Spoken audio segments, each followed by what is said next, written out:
It was 1993, and the Maplewood gas station was a shadow of its former self. The once bustling station now stood on the edge of town, flanked by overgrown weeds and an old, rusting sign that flickered ominously. I took the night shift, desperate for a job, not realizing I was stepping into a story that would haunt me forever. The first night was uneventful. My boss, Hank, was a gruff old man with a penchant for ghost stories. He had warned me about the strange happenings at the station, the flickering lights, the whispers in the wind, and the way the gas pumps sometimes ran dry, even when they were full. I laughed it off. After all, I was a 22-year-old who didn't believe in ghosts. But as the clock ticked closer to midnight, a chill crept into the air that made me second-guess my bravado. As I stocked shelves with snacks and drinks, the fluorescent lights above began to flicker. I shook my head, trying to dismiss it as a simple electrical issue. Then, just after I filled the last rack, the bell above the front door chimed, signaling a customer. I looked up, expecting the usual late-night truck driver, but instead, an elderly man stepped inside. His face was gaunt, and his eyes were sunken deep into his skull. "Evenin', son," he said, his voice a raspy whisper. "You got any gas?" I pointed to the pumps outside. "Sure, but we only take cash after midnight." He nodded, a grim smile creeping across his lips. "I can pay in cash, all right." There was something unsettling about him, but I chalked it up to my overactive imagination. After filling his tank, he lingered by the door, staring into the darkness beyond. "You shouldn't be here at night," he muttered. "Things are watching." "What do you mean?" I asked. My curiosity piqued despite my better judgment. He shook his head. "Just be careful. They come for those who are alone." I brushed him off and went back inside, but his words lingered in my mind. I was alone, and the eerie quiet of the station weighed heavily on my shoulders. As the hours dragged on, the temperature in the station dropped. I could see my breath, and the flickering lights began to hum softly, almost as if they were trying to speak. I was convinced I was imagining things, when suddenly the front door burst open and the bell jingled violently. A girl, maybe 16, stumbled in, her clothes torn and muddy. "Please help me," she gasped, looking over her shoulder as if something were pursuing her. "Are you okay?" I asked, rushing to her side. "What happened?" "They're coming. They're coming for me," she screamed, her eyes wide with terror. I glanced back toward the door, but there was nothing, just the stillness of the night. "Who's coming?" I asked, trying to keep my voice steady. "I don't know. They were in the woods. They were watching."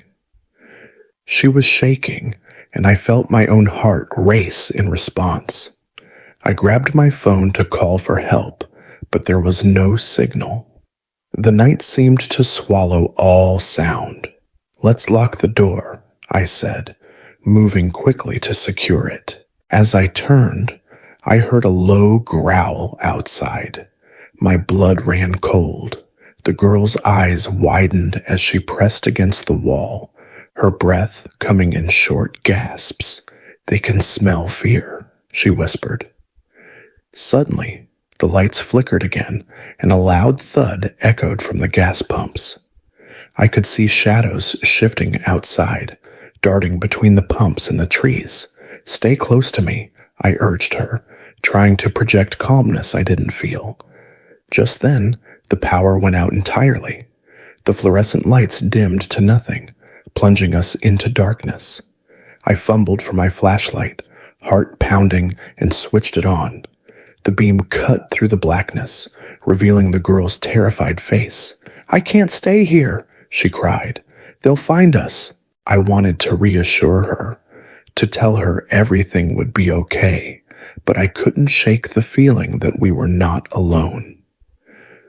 Outside, I could hear whispers, incoherent, but filled with malice. They seemed to surround the station, creeping closer, suffocating the air around us. "Listen," I said, trying to keep my voice steady. "We need to stay calm. If we can make it until morning, we can get help." "Let her go," it hissed, the voice a chilling blend of whispers and growls. "Stay back," I shouted, my voice cracking.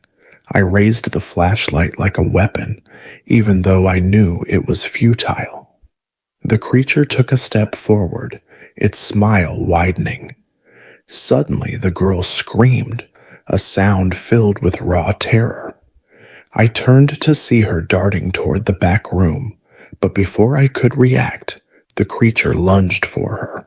"No!" I yelled, diving in front of her, just as its claw-like hand swept toward us.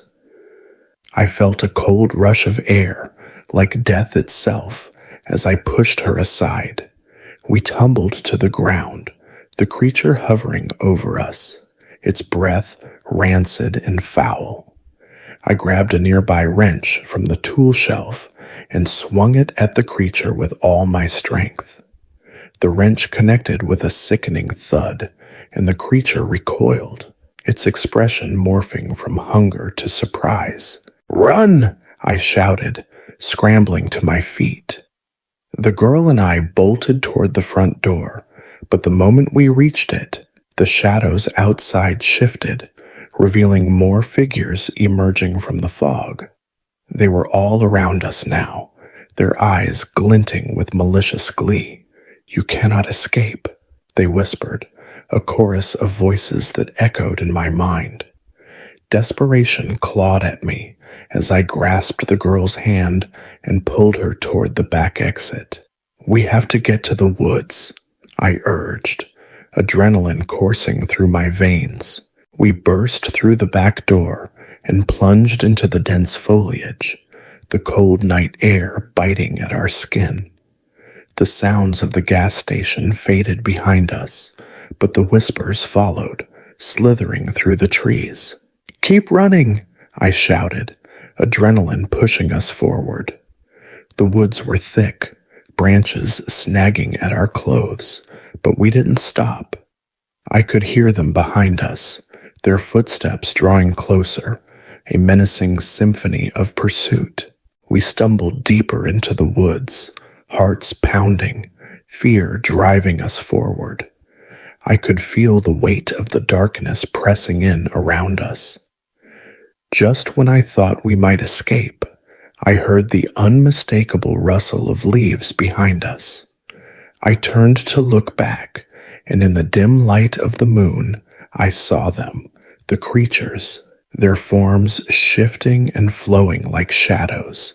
They were closing in. "No, this way," I yelled, grabbing the girl's hand and veering left. We pushed through the underbrush, but it felt like we were running in circles.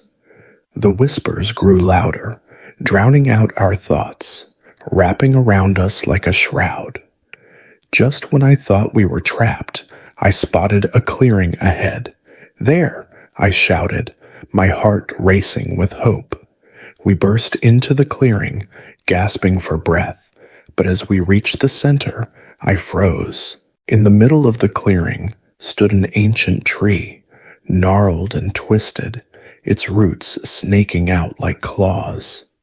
There was a strange energy in the air, a pulsing sensation that made my skin crawl.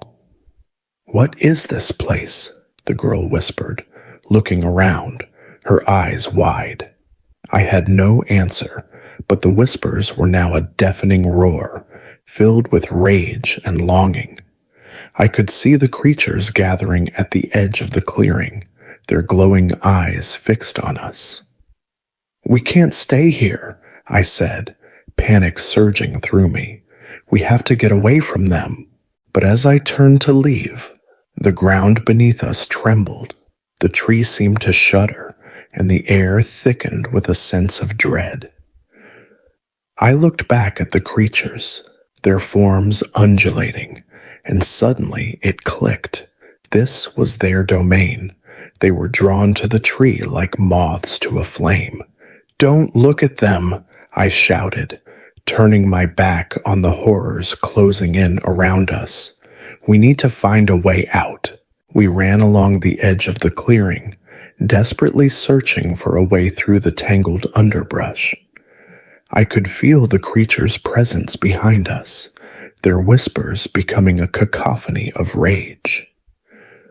Then, just as hope began to wane, I saw a flicker of light through the trees, a distant glow.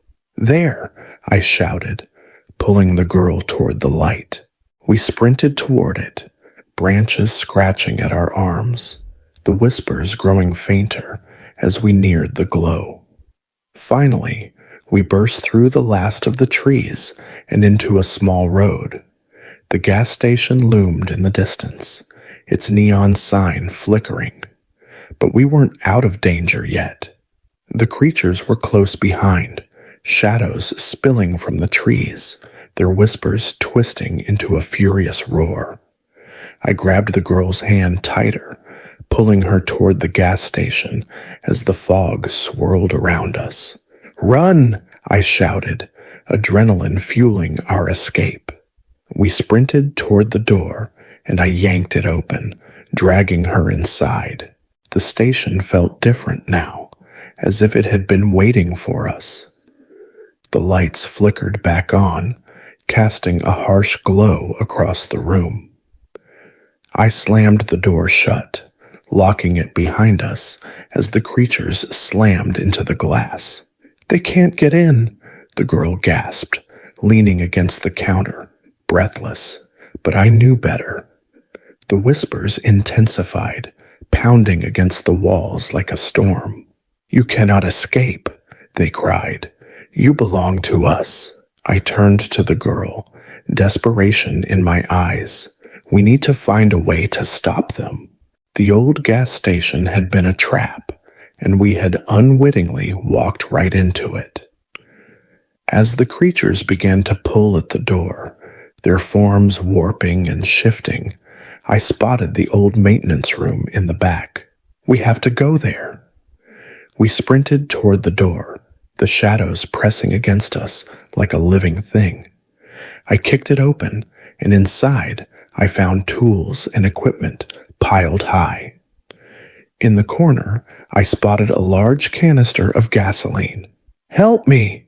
I yelled to the girl as I dragged the canister toward the door.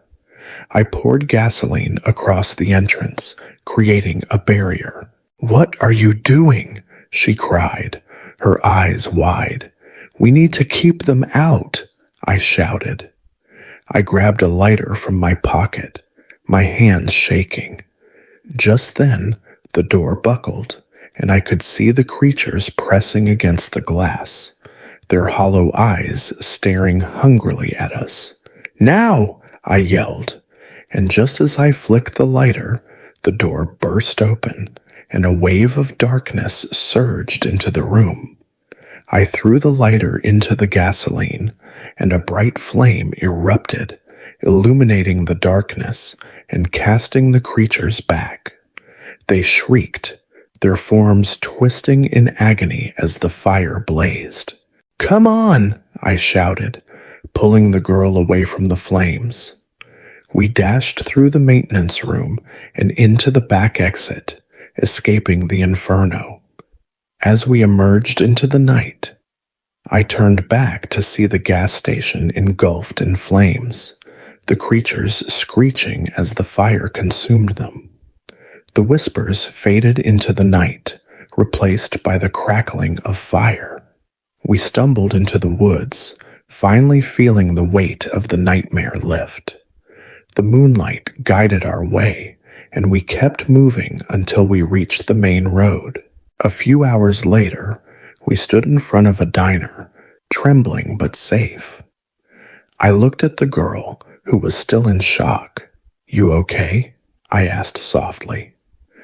She nodded, tears in her eyes. "Thank you for saving me." But as we sat there, catching our breath, I couldn't shake the feeling that we hadn't escaped entirely. The whispers might be gone, but their echoes lingered in my mind.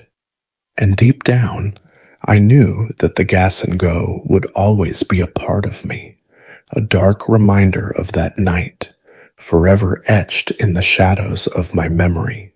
Hey everyone! If you're enjoying my content and want to see more, I'd really appreciate it if you could subscribe to my channel. It means a lot to me and helps me continue creating videos for you. Thank you so much for your support.